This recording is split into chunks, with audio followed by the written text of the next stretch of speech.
Bonsoir tout le monde. Donc, dans cette vidéo, on va présenter et on va retourner rapidement sur la technique du recast d'un objet préfabriqué. On va commencer. Donc, ici, j'ai la scène. Elle est présentée par ce terrain-là.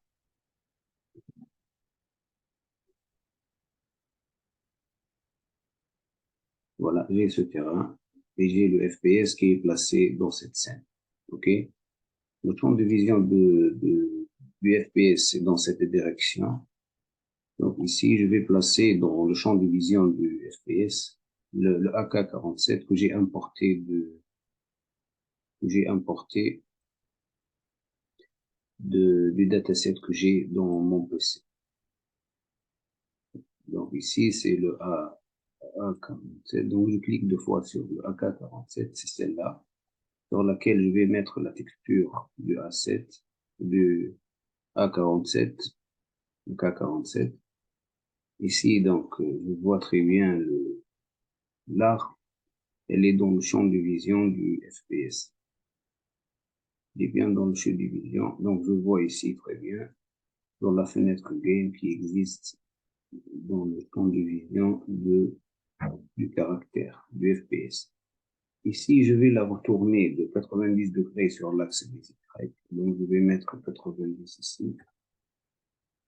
Et je vais la placer sous l'arme. Donc, je vais la reculer un peu et la mettre au champ de vision de la caméra. Donc, je vais l'importer. Lorsqu'elle va apparaître dans le game, comme ça, donc, voilà. Je vais l'agrandir un peu, en utilisant l'outil d'agrandissement. Voilà. Je vais la retourner un peu dans ce sens. Et voilà. Donc, ça, c'est l'arme que j'ai. Donc, je vais la,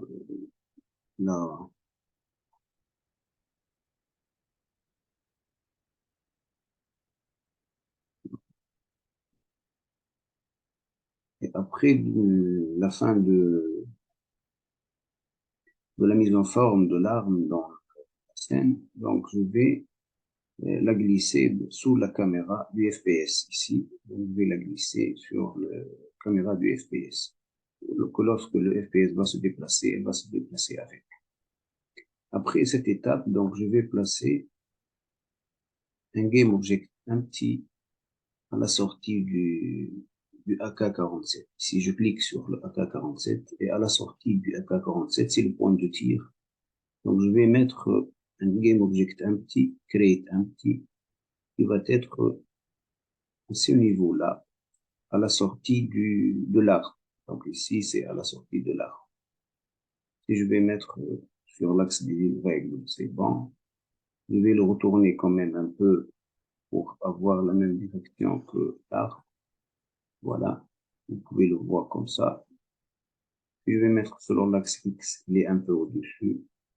Et je vais voilà. Si je vais faire un petit zoom sur cette partie, clique sur le AK-47. Ici, c'est le game object empty. Voilà.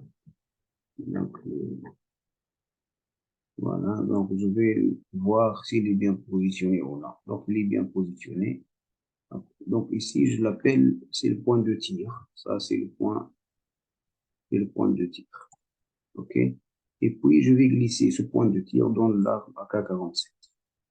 Voilà. Ici, lorsque l'arme va se déplacer, donc on va tout retourner. Donc, le point de tir va retourner avec. Après, je vais créer un game object la sphère. Cette sphère, ce qu'on appelle, c'est la cartouche. Ici, c'est notre sphère. Je vais minimiser un peu la taille puisque la cartouche elle est de taille minimale. Je vais lui ajouter un material. Donc, je vais ajouter un material à la sphère.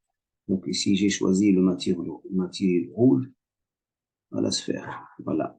Et après, je vais la considérer ou je vais la mettre en tant qu'objet préfabriqué. Donc, je vais le mettre dans le dossier objet 3D. Ici, c'est la sphère. Je vais la mettre ici, dans l'autre. Et je vais la supprimer de la scène. Voilà. Donc, j'ai obtenu Lorsque je vais ouvrir un objet préfabriqué, donc ici c'est la sphère, c'est notre sphère. Si je vais le mettre Alt, donc je vais lui ajouter une composante, c'est le rigid body, parce que je vais travailler dans le script avec le rigid body. Ici, rigid body, donc j'ai ajouté au sphère. Et puis pour revenir, je clique sur la petite flèche pour revenir à ma sphère. OK? Ici, c'est le point de tir, c'est celle-là. Et voilà, donc le cas AK47. Après tout ça, je vais aller au dossier script. Je vais créer un script, ce que j'ai appelé instancier cartouche. Et je l'ai ouvert et là. Donc le script, il est instancié cartouche.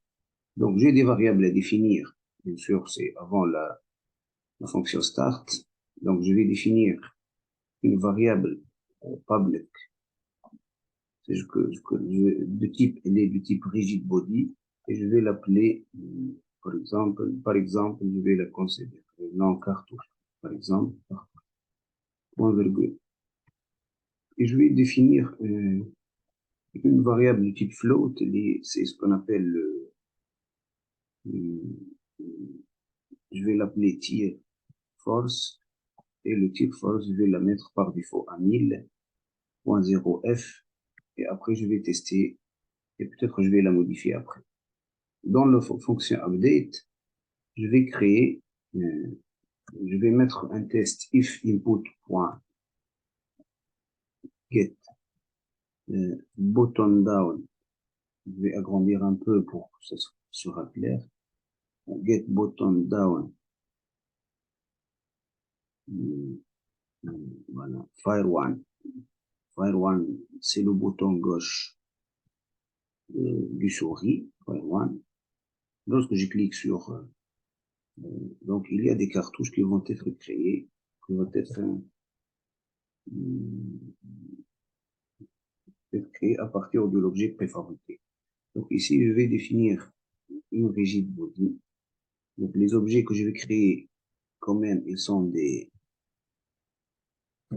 rigid body. Et je vais mettre clone, c'est la fonction instanciate, égale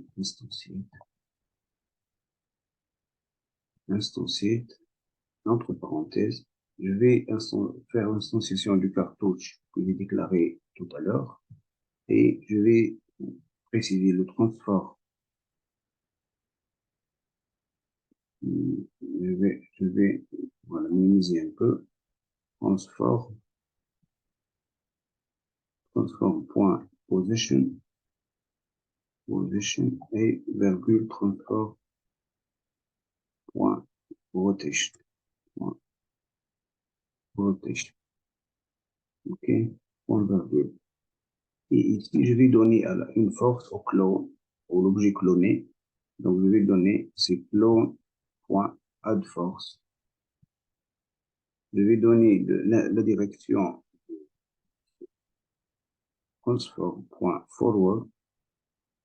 Forward est multiplié par le tir de force. Point virgule.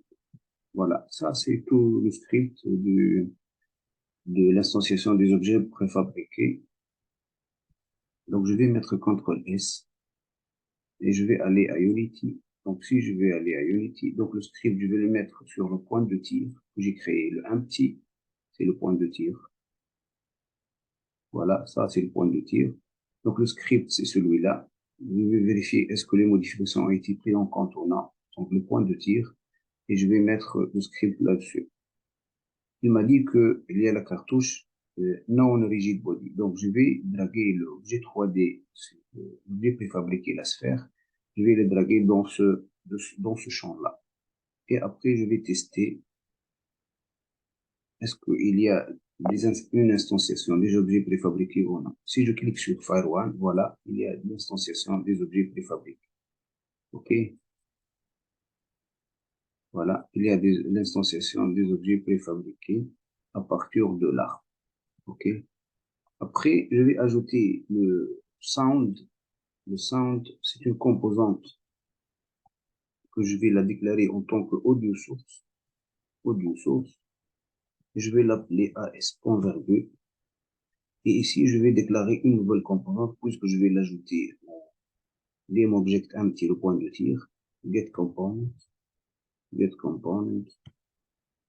et je vais mettre entre parenthèses, entre le supérieur et inférieur, audio source, et je vais fermer les parenthèses, en virgule, voilà. Et ici, je vais mettre audio source as.play one shot, les one shot, voilà, les one shot, as.clip, as.clip, en virgule, voilà, as.clip, CTRL X. Ici, il reste dans Unity, je vais ajouter au point de tir, celle-là, je vais ajouter à ce point de tir, je vais ajouter une composante qui s'appelle audio source, et celle-là, et je vais, lors de l'ouverture, je vais draguer le sound du GAN que j'ai importé de ma base de données et je vais le mettre ici. OK? Et ici, maintenant, lorsque je vais mettre le play, voilà, vous pouvez bien entendre le son de l'arbre. Ici, je dois décocher le play en awake. OK? Je dois décocher le play en awake pour que le son ne fonctionne pas au début au début du jeu, au démarrage du jeu. Voilà. Hein? Ici, la force, elle est faible, donc je peux la modifier ici dans le script. Je peux la mettre, par exemple, 5000 ou 7000. OK. Voilà. Je vous remercie et à la prochaine.